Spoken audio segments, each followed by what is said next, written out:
Assalamualaikum warahmatullahi wabarakatuh. Alhamdulillahirabbil alamin wassalatu wassalamu ala sayyidina Muhammadin sayyidil mursalin wa ala alihi wa sahbihi ajmain, amma ba'du. Puji syukur kita panjatkan kehadirat Allah Subhanahu wa taala.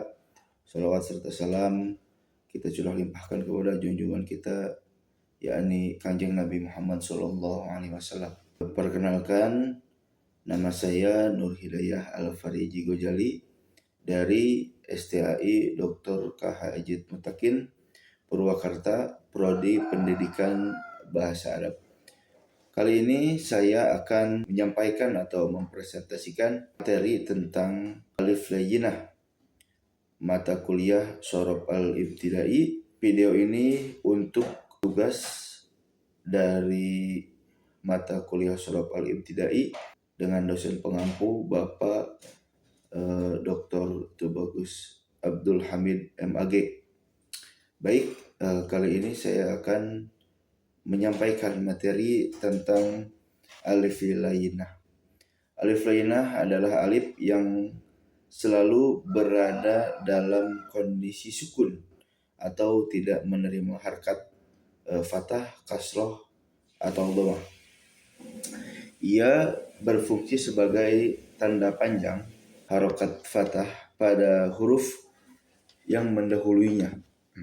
Jadi dia adalah berfungsi sebagai tanda panjang bagi harokat fathah pada huruf yang didahuluinya.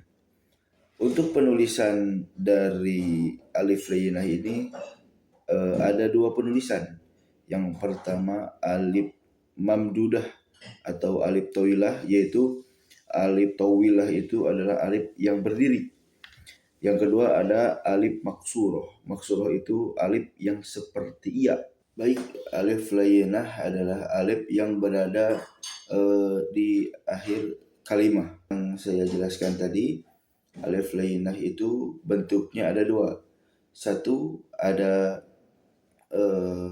alif maksuroh yang alif seperti ia. Yang kedua adalah alif maksuroh yang alif berdiri. Pertanyaannya, kapan kita menggunakan alif maksuroh dan kapan kita menggunakan alif tawilah? Ini berfungsi sebagai penulisan agar penulisannya benar. Apakah menggunakan alif maksuroh atau alif tawilah di akhir kata yang akan kita tulis. Oleh karena itu, alif layyinah itu ada di tiga tempat. Ada fil huruf, fil asma, dan fil af'al. Ada di dalam kalimat huruf, kalimat isim, dan kalimat fi'il. Pertama, dalam kalimat huruf, kaidahnya adalah jami'ul hurufi al-mahtumati bi alifin tuktabu alifuha tawilatan. Semua huruf yang diakhiri dengan alif, yang ditutup dengan alif, yang di ujungnya alif, maka alifnya ditulis dengan alif tawilah atau alif yang berdiri.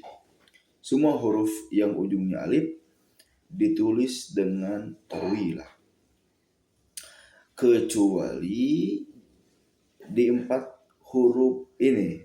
Kalau di 4 huruf ini ditulis maksurah. Ada ila, ada ala, ada hatta, dan bala. Ini ditulis menggunakan alif maksurah di 4 huruf itu saja. Selain huruf itu, maka huruf yang ujungnya alif, alifnya ditulis tawilah. Seperti illa, ala, la, ma, haya, ma'na, ma harfun nafyin. Nah, itu adalah alifnya alif tawilah. Kemudian yang kedua, fil asma atau di dalam kalimat isim.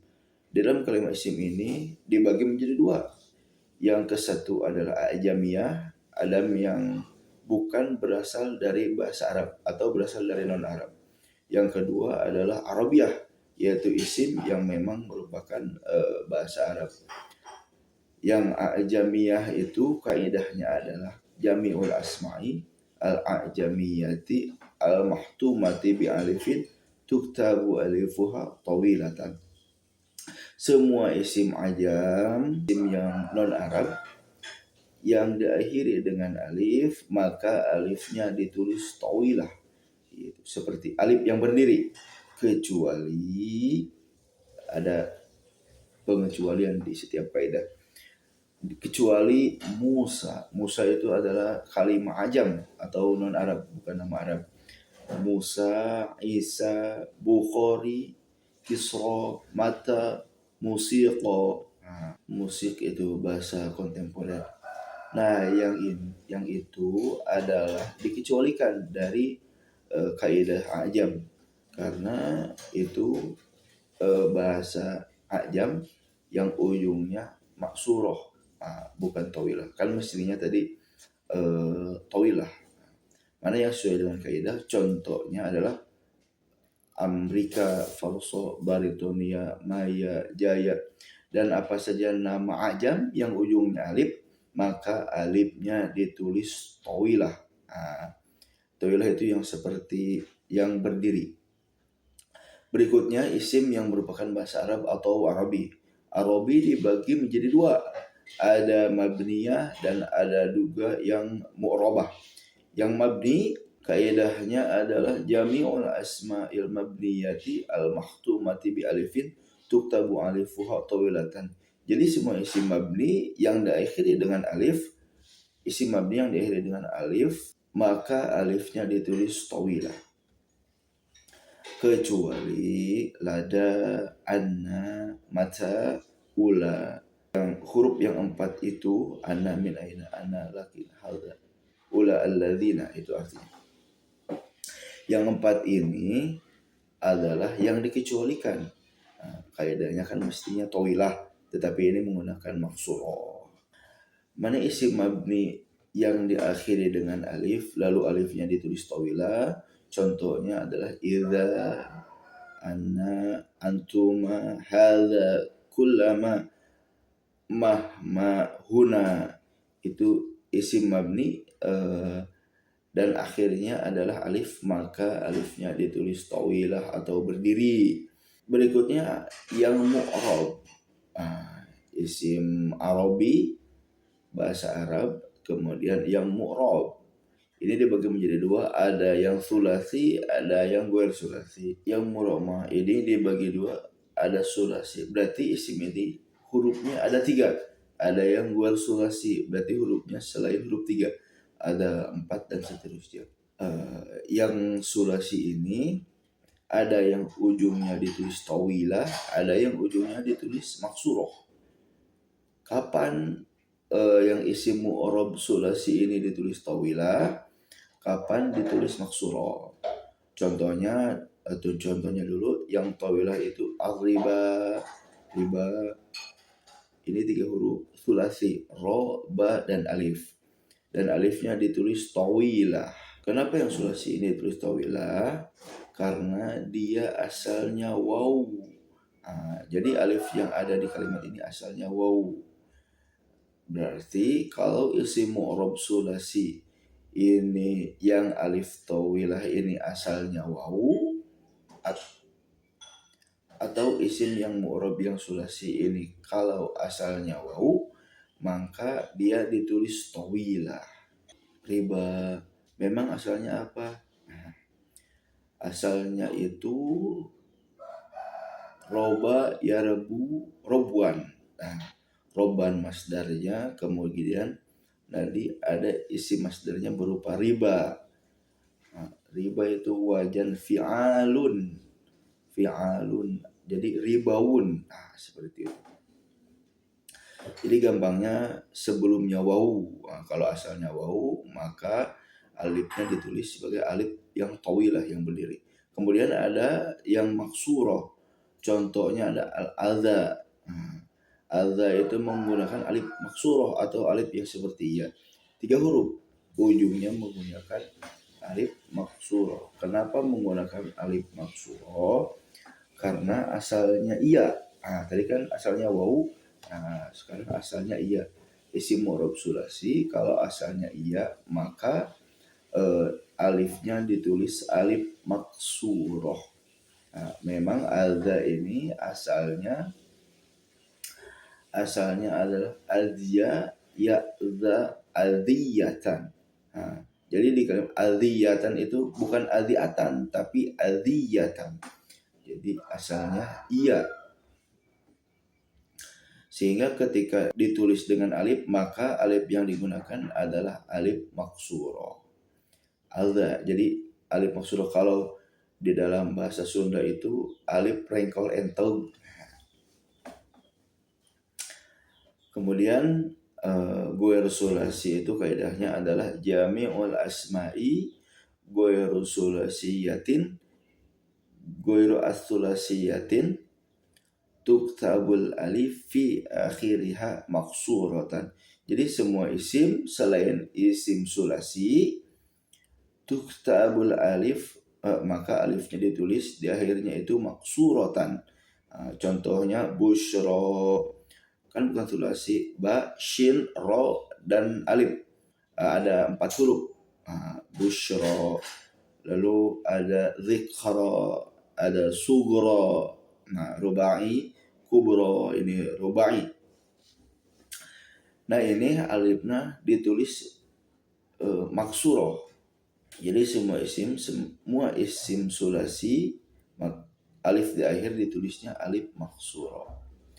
Kecuali dunia, kan 4 huruf dunia itu, dal, nun, ya, alif. Dunia, khoto, ya, khoto, alif, ya, alif.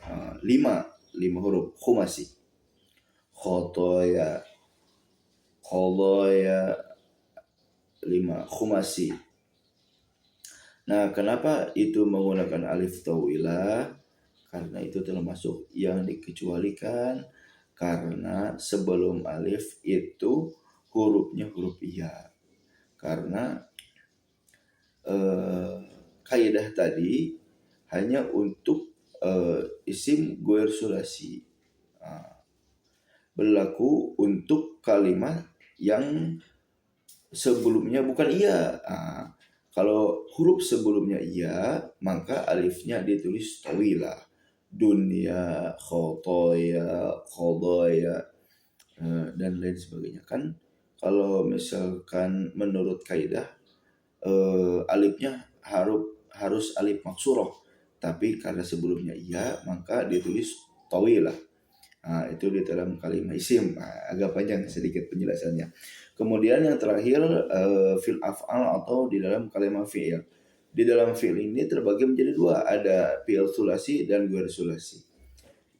Fi'il yang sulasi itu terbagi 2, ada yang alif tawilah, ada yang alif maksuro. Nah, yang tawilah contohnya da'a gitu. Da'a itu alifnya alif tawilah atau alif yang berdiri. Kenapa? Karena asalnya wawu. Ada qawala itu asalnya wawan aw yang hurika di alifah min ba'di fatin ka ghazal ladzi kafa. Da'awa dan seterusnya. Itu asalnya huruf wawu, wazalnya fa'ala da'a. Da'awa berarti. Kalau fi'il itu huruf erat, dia emang lumayan ribet. Kemudian ada maksuro. Maksuro itu contohnya Roma. Itu Roma memakai huruf maksuro. Kenapa? Karena alifnya itu asalnya huruf iya. Jadi kalau misalnya asalnya iya ditulis jadi alif maksuro. Kalau asalnya wawu ditulis alifnya alif tawilah. Kemudian yang ghair sulasi berarti bisa rubai, bisa khumasi, sulasi dan sebagainya. Kaidahnya adalah jami'ul af'ali ghairu sulasiyati al-mahtumati bi alifin tuktabu alifuha maksuratan. Jadi semua fi'il selain fi'il sulasi yang ditutup dengan alif, yang diakhiri dengan alif, maka alifnya ditulis alif maksur atau alif yang seperti ya, atau yang lebih familiar kita dengar sebagai alif rengkol entog ya, karena seperti buntut etok supaya mudah dihafal. Contohnya ardo gitu. Ardo itu anha, intaha, istafa, istaghna, istafta, itu semuanya selain sulasi, maka ketika ujungnya alif, maka alifnya ditulis alif maksuro. Mungkin itu saja yang dapat saya sampaikan. Mohon maaf apabila ada kesalahan. Akhirul kalam, undur ma qala wa la tanzur man qala, wa billahi taufiq wal hidayah. Wassalamualaikum warahmatullahi wabarakatuh.